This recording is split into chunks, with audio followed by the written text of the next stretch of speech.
Captain fantastic Shubman Gill. Captain হিসেবে জীবনের প্রথম টেস্টই সেঞ্চুরি করে ফেললেন শুভমান। অযোগ্য ক্যাপ্টেন, হোম ট্র্যাক বুলি, মেলি ভয়েস, সমস্ত সমালোচনাকে উড়িয়ে দিয়ে শুরু হলো ভারতীয় ক্রিকেটে প্রিন্স অধ্যায়। Brilliant century. এই সেঞ্চুরি টেস্টে গিল 2.0-কে আনলক করবে, আমি 100% শিওর। ক্যাপ্টেন গিলের চ্যাপ্টার এখান থেকেই শুরু হয়ে গেল।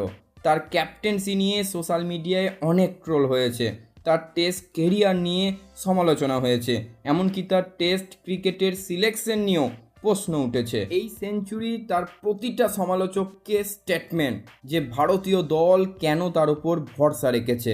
এই সেঞ্চুরি ক্যাপ্টেন গিলের ক্যাপ্টেন্সি অধ্যায় শুরুর সংকেত, এবং গিল আরও একবার প্রমাণ করে দিলেন ক্যাপ্টেন্সি সবার ওপর প্রেসার ফেলে না, কারোর বেস্ট ভার্সনও বের করে আনে।